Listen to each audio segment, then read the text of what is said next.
El Señor esté con ustedes y con tu espíritu. Del Santo Evangelio según San Marcos. Este es el principio del Evangelio de Jesucristo, Hijo de Dios. En el libro del profeta Isaías está escrito: He aquí que yo envío a mi mensajero delante de ti, a preparar tu camino. Voz del que clama en el desierto: preparen el camino del Señor, enderecen sus senderos. En cumplimiento de esto, apareció en el desierto Juan el Bautista predicando un bautismo de conversión para el perdón de los pecados. A él acudían de toda la comarca de Judea y muchos habitantes de Jerusalén. Reconocían sus pecados y él los bautizaba en el Jordán. Juan usaba un vestido de pelo de camello, ceñido con un cinturón de cuero, y se alimentaba de saltamontes y miel silvestre. Proclamaba: ya viene detrás de mí uno que es más poderoso que yo, uno ante quien no merezco ni siquiera inclinarme para desatarle la correa de sus sandalias. Yo los he bautizado a ustedes con agua, pero él los bautizará con el Espíritu Santo. Palabra del Señor. Gloria a ti, Señor Jesús.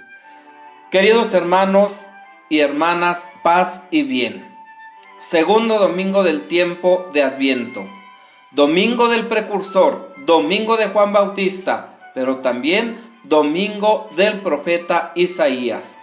Con este mensaje de salvación, de alegría, de entusiasmo, de consuelo, de esperanza que encontramos en las lecturas de este día. Así, la primera tomada del libro del profeta Isaías 41 al 5 y 9:11 nos va a manifestar el deseo de Dios. La conmovedora lectura de Isaías forma parte de una profecía proclamada en tiempos del retorno del exilio, cuando el edicto del rey persa Ciro permitió a los hebreos desterrados en Babilonia volver a su patria. El oráculo da paso a diversas voces. Aparece el profeta que habla. Están los oyentes a los que el profeta ordena ser mediadores de consuelo con la ciudad de Jerusalén, víctima de tantas humillaciones. Finalmente, la misma ciudad de Jerusalén, Sión, a quien se dirige en definitiva el mensaje. El mensaje central es la venida de Dios. Aquí está el Señor. Solo el Señor sabe verdaderamente consolar, y lo hace con actitudes. La primera, con su autoridad, cambiando la suerte de este pueblo, eliminando la esclavitud. La segunda, presentándose como pastor que guía su propio rebaño, acomodándose al caminar de cada uno. Lleva en brazos los corderillos, conduce despacito a las madres. Cuánto amor, cuánta ternura, cuánta bondad manifiesta esta imagen. Solo Dios puede consolar, pero los hombres deben ser portavoces y mensajeros del consuelo. Consuelen, consuelen a mi pueblo, hablen al corazón de Jerusalén. Los que anuncian el consuelo deben compartir la pasión de Dios por su pueblo y ser capaces de hablar al corazón. Es verdad que antes de llegar al corazón hay que llegar a la razón, a la mente, pero es necesario de ahí pasar el filtro y llegar hasta el corazón. Por eso las palabras del Evangelio son palabras de vida eterna. El consuelo de Dios no excluye la parte correspondiente al ser humano. Por eso se invita a preparar un camino en el desierto. Literalmente hay que entenderlo como el camino que lleva a los hebreos desde el destierro de Babilonia a Jerusalén.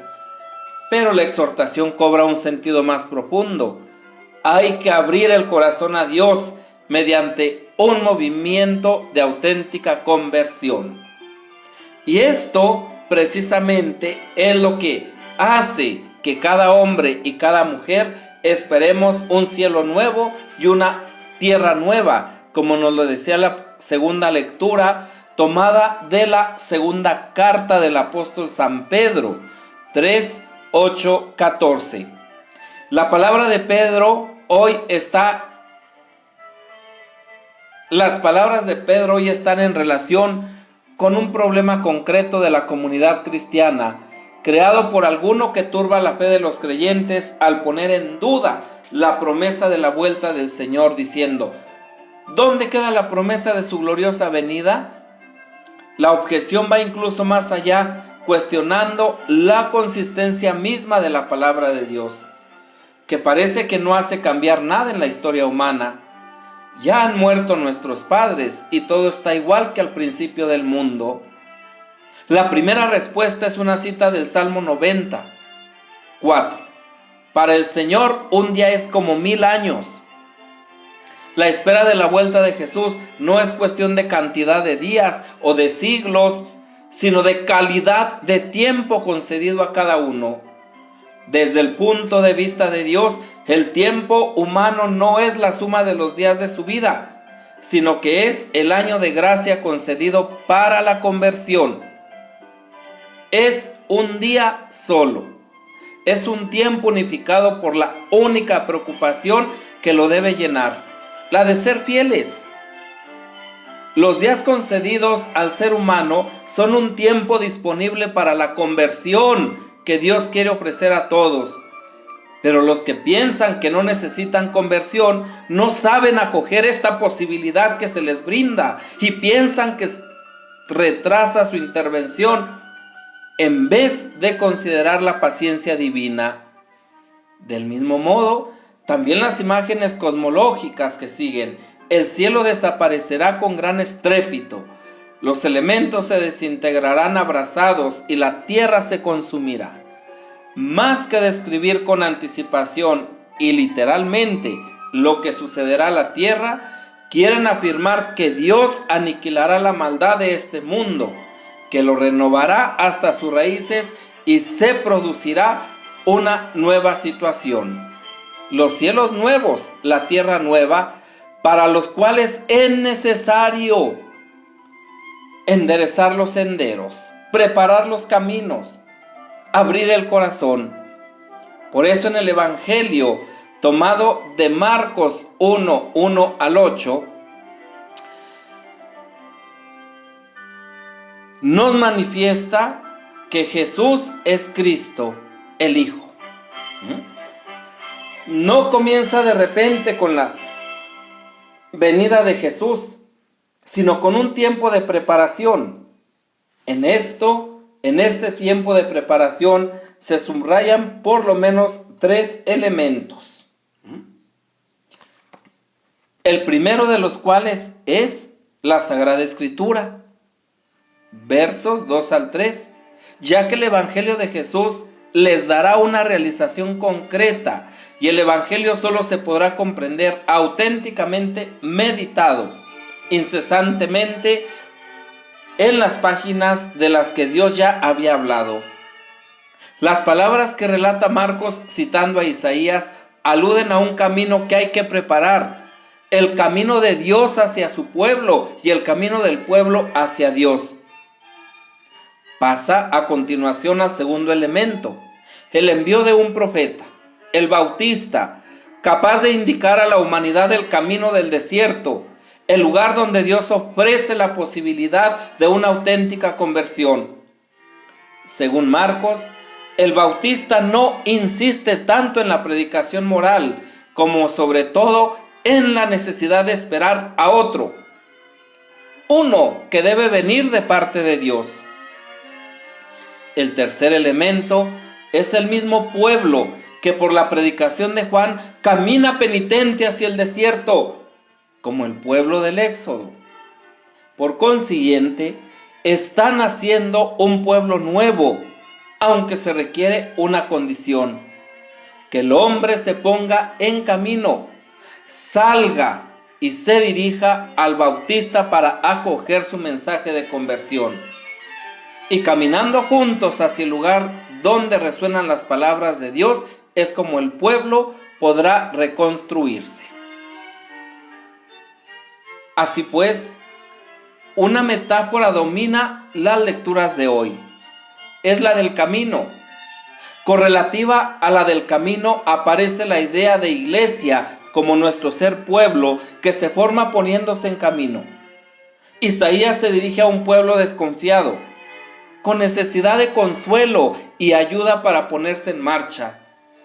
Necesitamos profetas capaces de hablar al corazón, profetas de confianza, no de desventura.